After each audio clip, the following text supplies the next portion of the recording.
After not seeing him for a month, John just thrust a divorce lawyer's business card at me without even asking, "Are you okay? Or how are you feeling divorcing a wife who doesn't work? Pay me $1,000 a month as alimony. Sounds good. Take care." John chuckled as he said this, standing beside him. Emily was wrapping her arm around his, wearing a similar smug expression. "Fine, let's divorce then."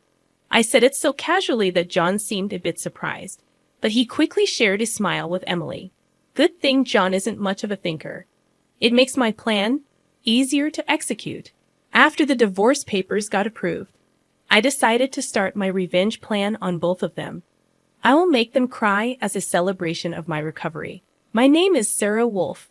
I'm a 47-year-old illustrator. I'd also work as a children's book author. I just love drawing. I have two childhood friends, John and Emily. They're important friends to me, and John is also my husband. It all started when John asked me out as I was heading to a different college after high school. I was surprised. I'd thought he was into Emily, but I couldn't say no to a confession from John, whom I had secretly liked. After some thought and consultation with Emily, I accepted John's proposal. Emily's behavior had been a bit problematic since teens, but she was still a dear friend to both John and me. However, Emily had a tendency to snatch other people's boyfriends and then dump them once they became obsessed with her, causing problems time and again. Her parents were concerned, so John and I often spent time with her to watch over her. John and I got married when we were 25, 4 years later. Emily brought her fiancé into our lives. His name was George, a professional working for a top-tier company. Nice to meet you, Sarah and John. I've heard so much about you. Looking forward to our future together. George was very polite, and we all got along immediately. We would get together during holidays and vacations, taking trips or going on long train rides to enjoy some drinks. However, things started falling apart after Emily got pregnant 2 years into her marriage. John and I originally had many siblings, so there was no worry about an heir. So we decided we didn't need children. Both of us loved kids, but weren't keen on actively caring for them. Besides, we loved our freedom to travel and enjoy drinks. We often found it heartwarming to see families with children, but it was never more or less than that. When Emily announced her pregnancy, John's attitude started to change.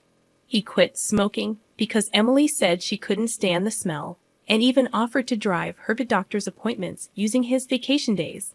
I warned him, "George might get upset if you're always with Emily." But John argued back, "You have work, don't you? She's our childhood friend, and she's reaching out for help. You're heartless." I said, "I've been buying things and helping where I can, but going with her to the obstetrician is crossing the line." When I said that, John frowned, and then he glared at me. "Why?" "Because Emily wants it, right? She says she's anxious about the checkup. I can't just let her go alone if she's anxious. All the more reason for George to go with her, right? If you go with her every time, it's almost like you're the father of the baby in her belly. John, jealous? You're not going to get pregnant anyway, so what's the problem?" He didn't take my concerns seriously, and instead started to snap, saying I was being annoying. We had hardly ever had a fight during our marriage, but things changed when Emily got pregnant. Our arguments increased, and that didn't change even after Emily gave birth. In fact, John started spending even more time with Emily and their child, Emma. But when Emma was 6, an incident occurred. It had to do with the attendees of Emma's graduation ceremonies. The day before the graduation, John suddenly started rummaging through the closet. "John, what are you doing? Have a meeting tomorrow." John's workplace had a casual dress code, but there was a rule to wear a suit during client meetings, so he always kept a few suits ready. But they were all thrown on the bed now. "Ah, no, just trying to decide what to wear for the graduation ceremony." "What? You're seriously thinking of attending the graduation?" "Yeah, George, can't make it. Emily asked me." "Wait, that's absurd. No matter how you look at it, I inadvertently raised my voice in denial. Immediately, John's face turned sour. I knew he occasionally picked Emma up from kindergarten, and I had done so myself when asked, yet it was nonsensical for a childhood friend who wasn't even a biological parent to attend a graduation ceremony. What? You still doubt me and Emily? I'm disappointed that you can't even help out. That's not the point. Point anyway. I'm attending the graduation tomorrow, so iron a shirt properly. John said that and abruptly ended the conversation, leaving me behind and going to the bedroom. I had no choice but to call Emily. Hello, Emily. About tomorrow. Sorry about tomorrow. I'm borrowing John. But won't George be upset about the graduation attendance, Sarah? What are you talking about? Obviously, I haven't told George that the graduation is tomorrow. I'll tell him after the ceremony. I was shocked to learn that George didn't know about the graduation schedule. Upon further questioning, it seemed that Emily hadn't informed George about any of the kindergarten events so far, and John had been acting as the father at the kindergarten, which made me dizzy with its selfishness. Wait a minute, Emily. Isn't that extremely unreasonable? It's disrespectful to George, and just because he's a childhood friend, eh? What's wrong? Sarah, you're scary. Well, see you tomorrow. Wait, Emily. I was trembling with anger at Emily, who unilaterally hung up the phone. Still, in the end, I ironed a shirt, prepared a tie, and the next morning saw John off to Emma's graduation ceremony. Since then, Emily and John started going out more frequently, from once a month to once a week, and then to 3 times a week. Eventually, even George seemed to have some suspicions, and one day, while John and Emily were out, he visited our house alone. I'm sorry for visiting you late at night. There's something that's been bothering me. Is it about the 2 of them? Yes, I would like you to take a look at this. George showed me the GPS history he had installed in Emily's car. It showed that she had been staying at a hotel 3 times a week. All of those days, she was out with John, and just by looking at George's face, I understood what that meant. What do you want to do, George? I want to take revenge on those 2. Me too. I can't forgive them for betraying us after all this time. We started planning our revenge on them secretly. First, I started by increasing my income because I had been saving by doing housework and taking care of Emma. My income had drastically decreased. George switched to working from home. And when Emily and John would go out, he would bring Emma to my house, and we would take care of her together. Neither Emily nor John realized that we knew about their relationship, and we were able to gather solid evidence.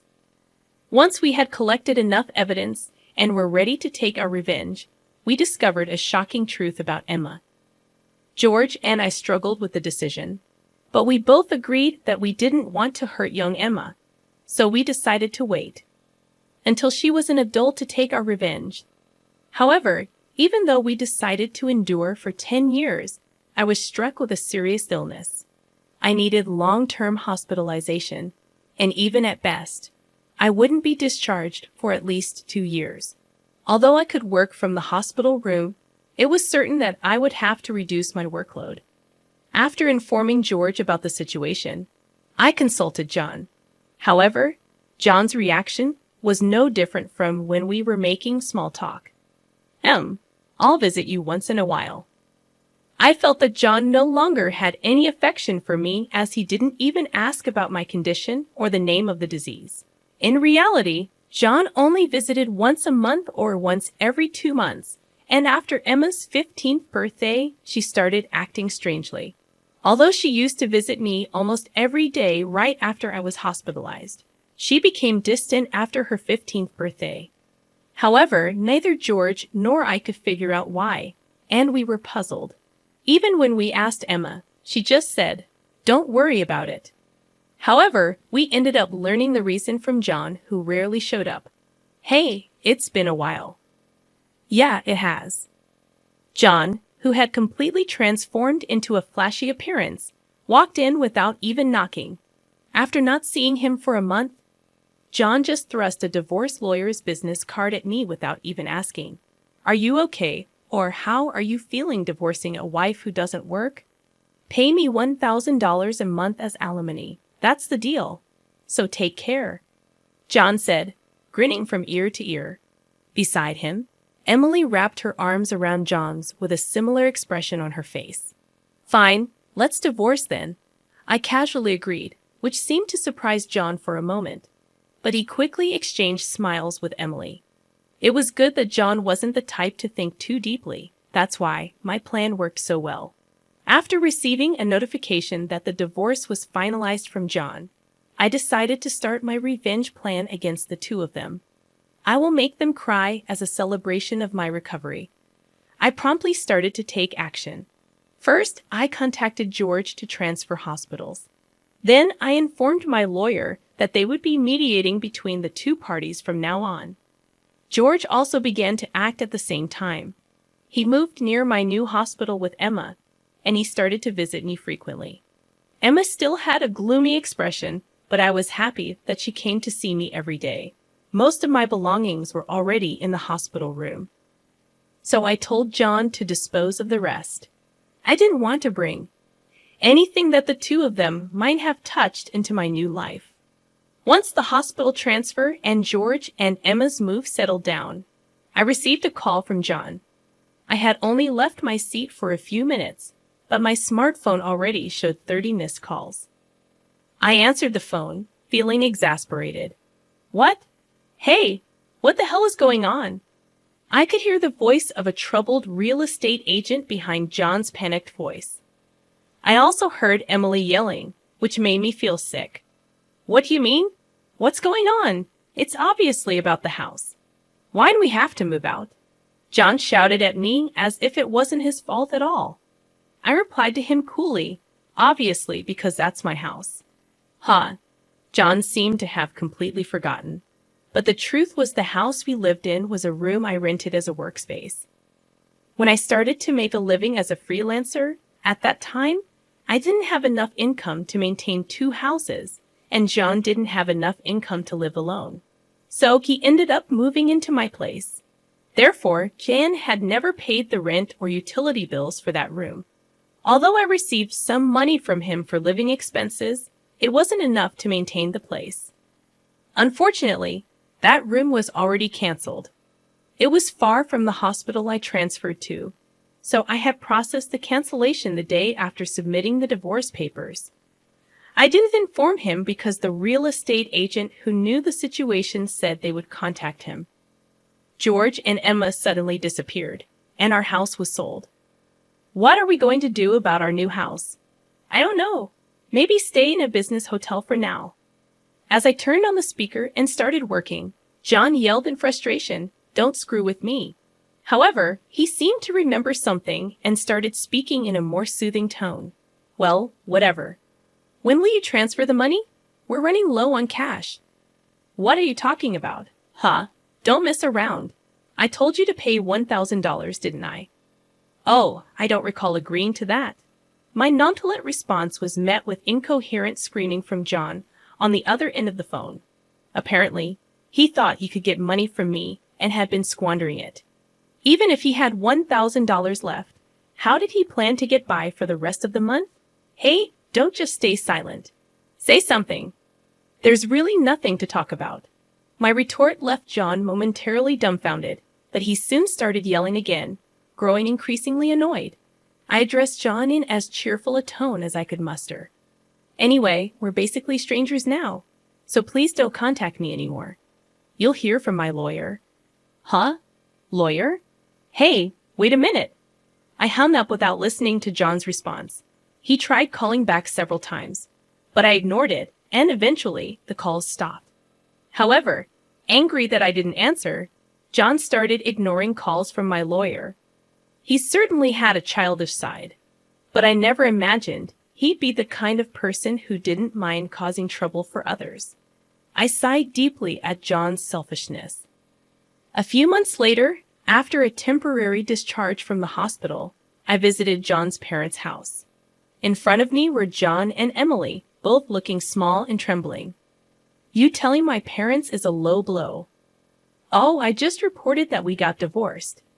Jan glared at me in response to my answer, but he shrank back under his father's stern gaze. Actually, I had a great relationship with my in-laws, even visiting and dining with them when John wasn't around. Despite being so well loved, I felt it was wrong not to share the details of our divorce. So I went to visit them. Is it true that you're remarrying Emily? Yes, it's true. True. Emily, Emma, and are going to start over as a family. What are you talking about? Your only family is Sarah. She's not my family anymore. John's words made his father frown with a look that seemed to say, "Give me a break." John shook his head a few times, then handed me a piece of paper. It was a bill from a nearby luxury hotel. What's this? It's the bill from the hotel we stayed at. John, acting as if it was obvious, pointed at the bill on the table, then suddenly collapsed. Oh, what the heck, Mom? I didn't raise you to be like this. My mother-in-law, gasping for breath, was met with a look of disbelief from John. Next to him, Emily wore the same expression. Why are you so angry? It's just that the family is changing because I'm getting married. Plus, you'll have a grandchild, a blood-related one at that. Aren't you happy? You two didn't. My mother-in-law, looking as if she couldn't believe what she was seeing, glanced at Emily, then turned her gaze to me. Both my in-laws understood that I didn't want children and still treated me as their own daughter. Of course, they treated Emily, my childhood friend, similarly. But there was always a boundary between a daughter-in-law and a friend. I remembered Emily often complaining about that. So I was certain my mother-in-law wouldn't be happy about this situation, and Emily should have known it too. You dote on Emma, right? It'll be your grandchild, so you'll be happy, right? It's because she's a child I've known since she was little. Oh, but half of her blood is from John, right? Even after all this, Emily, showing no sign of remorse and acting as if she couldn't understand the problem, gave me goosebumps. At that moment, someone who had been silent until now spoke up. Enough already. It's disgusting, huh? Emma, who had been playing with her smartphone in the corner of the room, spoke to Emily without looking up. The room fell into a stunned silence. My dad is the only one I consider my father, whether we're related by blood or not. He's the only one. But you know, John has always been the one to attend your school events. I heard everything from Dad, how he was always informed of the event dates after they were over. How eventually even the events themselves were kept from him. But Dad always said I was his daughter, so I am his daughter, and I will never be yours. Emma glared at Emily as she said this. Then, sitting beside me, she switched to a more concerned tone. You know, when I found out about this, I thought you would hate me. But Dad said that wasn't the case, so I came here today. Emma, I love you so much. You were so kind to visit me every day while I was in the hospital. I was really happy, Sarah. Emma, perhaps relieved of her anxiety, teared up and hugged me tightly. It might indeed be a child resulting from an affair between John and Emily. Yet it's a child I've taken care of for 15 years. There's no way I don't have affection for her. Speaking of which, Emily, weren't you curious why I wasn't surprised when I found out Emma is John's daughter? Ah! Emily looked startled. Before she could speak, a new person entered the room. We knew from the start, 10 years ago actually. George suddenly appeared. Understandably so, as she had recently unilaterally demanded a divorce, citing irreconcilable differences. I was shocked when you mentioned divorce. Oh, and, unfortunately, you're not divorced yet. The divorce papers are still here. Didn't you notice? What? I figured it wasn't in Emily and John's nature to confirm things. But I couldn't help but be stunned that Emily, despite the 100-day waiting period for women to remarry, hadn't noticed for months. So, Emily is still my wife, and Emma is still my daughter. Well, since there won't be a wife, though. Wait, what do you mean? A 15-year-old can choose their parent. That's not true. Emma wants to be with Mom, right? Emily said that and looked at Emma. Emma frowned at Emily and held my hand. Emily was speechless at that and glared at me. Then, John suddenly burst into laughter. So that's what it is. You two are together, huh? But too bad. Isn't it impossible to live on George's salary alone? Can you stop making weird assumptions? Also, it seems George earns double the amount you think. Emily knows about it, huh? It's probably a bluff. A lol. Besides, it's impossible for you to work while dealing with your illness. You'll just die miserably somewhere. This time, I laughed at John's huge misunderstanding. John, seeing me suddenly start laughing, was getting frustrated. You didn't know about my income, did you, huh? It's probably just a bit more than a part-time job. No, it's different. My annual income is $500,000, huh? John's eyes and mouth were wide open in shock. Emily was also stunned. In fact, over the past 10 years, I had become a popular children's book author, and my income had skyrocketed from essays, interviews, and the like. Moreover, a film adaptation is planned soon, so my income is skyrocketing. Liar. Oh, do you want to see this? I said that and showed Emily my bank account screen. It clearly showed a large amount of money being deposited every month. Emily was at a loss for words when she saw it. Sarah, let's make up, huh? What are you saying? Emily was furious at John's words. Blinded by the money, I watched them blankly and then opened my mouth. Well, if you want to get married, feel free. Oh, and I'll definitely take the compensation for damages, Sarah. Wait, Sarah. Ignoring John's words, I took Emma's hand, and after saying goodbye to my in-laws, I left their house. John originally worked at my father-in-law's company, but it was revealed that he was lying about going out for sales, and he was fired. My father-in-law planned to forcibly put him on a friend's fishing boat and work him to the bone. Working on a fishing boat was tough for an indoor-loving John, and he contacted me several times. But each time, I notified my father-in-law, and eventually, the calls stopped. Emily lost custody to George and got divorced. She seemed uninterested in John, who couldn't afford luxuries and didn't seem to chase after him. She was disowned by her family and lived alone in a rundown apartment. She hadn't worked at all since getting married, and since she had always made others do things for her, she couldn't do anything herself. And there were hardly any places that would hire her as a full-time employee.